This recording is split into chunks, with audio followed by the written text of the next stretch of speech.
Majelis Dewan Kehormatan Penyelenggara Pemilu atau DKPP diminta untuk memecat seluruh komisioner KPU RI. Mereka dinilai secara terang-terangan melanggar kode etik penyelenggara pemilu dalam dugaan kebocoran data daftar pemilih tetap atau DPT yang terjadi pada akhir 2023 oleh hacker Jimbo.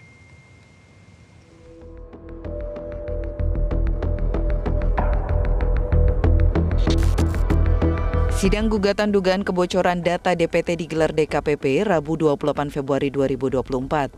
Sidang diawali dengan pembacaan tuntutan oleh pengadu Riko Nurfriansa Ali dari Jaringan Edukasi Pemilu untuk Rakyat di Jawa Timur. Dalam sidang tersebut, Riko meminta DKPP menetapkan para teradu sebagai pelanggar etik dan memberi sanksi pemberhentian. Data pribadi oleh pengendali data pribadi. Ayat 3, dalam hal tertentu pengendali data pribadi wajib memberitahukan kepada masyarakat mengenai kegagalan perlindungan data pribadi. Bahwa atas peristiwa sebagaimana diuraikan pada poin A sampai huruf E, saudara teradu patut diduga kuat melanggar prinsip akuntabel sebagaimana diatur sesuai ketentuan pasal 6 ayat 2. Pasal 6 ayat 2 huruf D, serta prinsip profesional yang diatur dalam pasal 6 ayat 3 huruf F Peraturan DKPP nomor 2 tahun 2017 tentang kode etik dan pedoman perilaku penyelenggara pemilu. Petitumnya berdasarkan alasan hukum di atas, mohon kiranya majelis berkenan memutuskan: 1. Menerima dan mengabulkan pengaduan pengadu untuk seluruhnya. 2. Menyatakan teradu melanggar kode etik. 3. Memberikan sanksi berupa pemberhentian tetap kepada teradu. Adapun pihak teradu tersebut adalah Ketua dan anggota KPU RI yakni Hashim Asyari Muhammad Afifuddin, Betty Epsilon Idrus, Parsadan Harahap, Yulianto Sudrajat, Idam Holib, dan Agus Melas. Komisioner KPU RI Betty Epsilon Idrus dalam sidang pemeriksaan menyampaikan bantahannya. Betty menyebut para teradu tidak melanggar prinsip penyelenggaraan pemilu yang diatur dalam peraturan DKPP nomor 2 tahun 2017. Betty juga membacakan petitum untuk menjawab aduan dugaan kebocoran data DPT.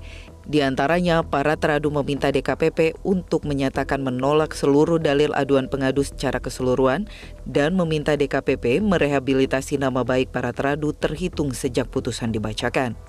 Pengadu 1. Bahwa teradu telah dengan jelas dan tegas menguraikan argumentasi untuk menjawab, menjelaskan, dan atau membantah dari dalil aduan pengadu sebagaimana yang para teradu susun dalam poin 2 sampai dengan poin 5 tersebut di atas.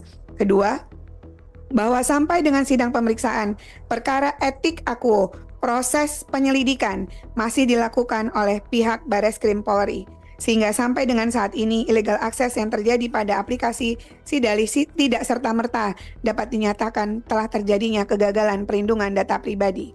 Ketiga, bahwa para teradu telah bersikap profesional dan akuntabel dengan melaksanakan semua prosedur pencegahan terhadap data pribadi serta melakukan tindak lanjut terhadap dugaan illegal access.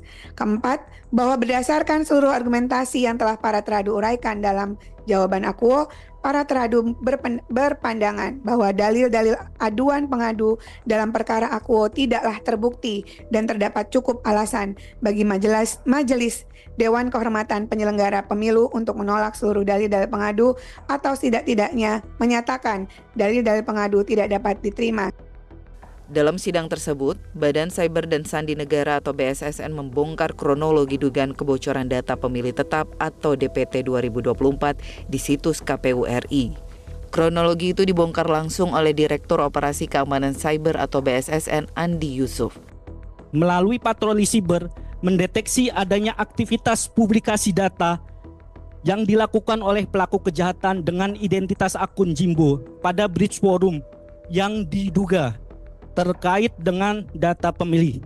Dan di tanggal yang sama, BSSN mengirimkan notifikasi tersebut kepada KPU sekaligus melakukan koordinasi mitigasi terhadap dugaan insiden tersebut.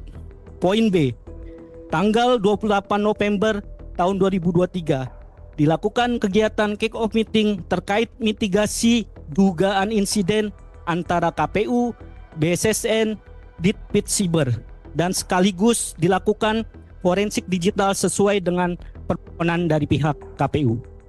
Poin C, tanggal 29 November tahun 2023 dilakukan rapat lanjutan yang melibatkan anggota gugus tugas pengamanan KPU, yaitu KPU, BSSN, BIN, Ditpit Siber, dan Kominfo perihal dugaan insiden tersebut, dan di tanggal yang sama dilakukan review perbaikan terkait aplikasi yang diduga memiliki kerentanan. Kemudian poin 5, di bulan Desember 2023, BSSN melakukan penyerahan laporan forensik digital dan penguatan keamanan. Adapun detail kegiatan, poin A, tanggal 2 Desember 2023, Sebelumnya, seorang peretas dengan nama anonim Jimbo mengklaim telah meretas situs kpu.go.id dan berhasil mendapatkan data 204 juta pemilih dari situs tersebut. Dugaan kebocoran data ini pun terus-menerus menggerus kepercayaan publik terhadap penggunaan teknologi dalam pemilu.